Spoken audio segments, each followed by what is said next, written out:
Bonjour à tous et surtout aux parents. Voilà, aujourd'hui nous allons voir comment garder nos enfants le plus proche possible de nous et cela même quand ils seront grands. La Bible nous dit qu'on ne récolte que ce que l'on a sémé. Alors, la plupart des fois, nous sémons dans nos enfants matériellement, spirituellement peut-être. On sait, voilà, il faut qu'il s'habille, il faut qu'il étudie, il faut ceci, il faut cela. Mais la plupart des fois, nous oublions un aspect qui, pour moi, c'est aussi un autre aspect très important, non seulement de la vie de l'enfant, mais qui aussi a de retombées sur la vie du parent plus tard, lorsqu'il est en train de prendre l'âge, lorsqu'il est en train de vieillir. Et c'est un aspect émotionnel. Je fais un appel à tous parents et de cultiver, de s'aimer quelque chose qu'il va récolter plus tard. Autant tu dis à un enfant tu l'aimes, autant il te le dira lorsqu'il sera grand. Autant tu fais des câlins ou des bisous, autant il te le fera. Et autant tu crées la confiance en lui, autant tu as un homme complet et qui pourra aussi t'aider lorsque tu faibliras. Alors, souvent nous créons des blessures énormes intérieures dans nos enfants. Et on n'en est même pas conscient. Ce qui fait que cet enfant grandit toujours blessé. Cet enfant grandit, il se sent rejeté par ses propres parents. Il se sent abandonné par les parents. Et pourtant, les parents étaient là. Et ils payaient la maison. Et ils payaient les frais scolaires. Et ils prenaient leurs responsabilités physiques vraiment au sérieux. Mais l'enfant reste avec ses blessures. Et ce qui est grave, c'est qu'il sera difficile de les guérir puisqu'on n'en est même pas conscience.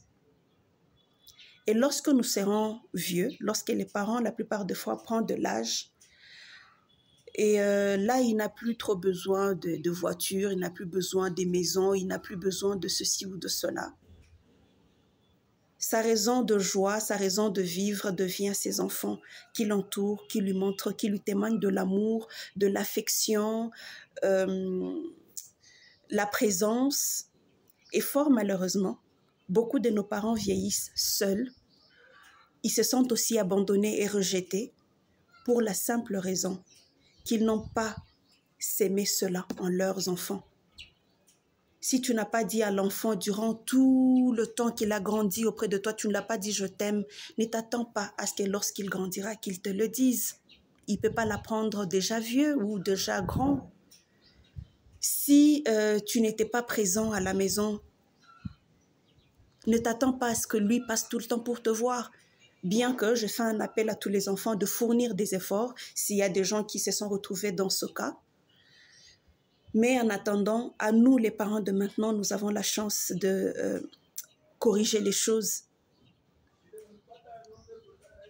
Soyons le plus proches que possible de nos enfants. Nous n'avons certes pas beaucoup de temps à cause de travail et d'autres responsabilités de la vie, mais le peu de temps que nous pouvons avoir avec les enfants, on peut le maximiser.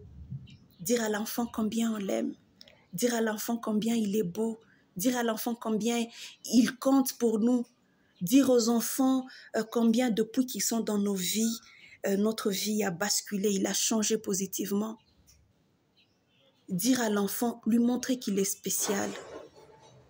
S'il se sent spécial, il te trouvera spécial. Alors, chers parents, c'est peut-être pas facile pour celui qui n'en a pas l'habitude, ou sûrement que nombreux se disent qu'il est un peu trop tard. Je pense que non. Aujourd'hui pourrait être un bon début. Tu lui dis je t'aime, il va sûrement se dire waouh, mais qu'est-ce qui se passe? Mais au fur et à mesure tu le répètes et tout, lui il va voir le changement qui a été opéré dans son parent. Et toi, là maintenant, tu ne verras peut-être pas le changement qui est aussi en train d'être opéré dans ton enfant. Mais plus tard, tu en récolteras les fruits. Alors je nous encourage. Aujourd'hui pourrait être un bon début. pour un bon changement. Passez une très bonne journée.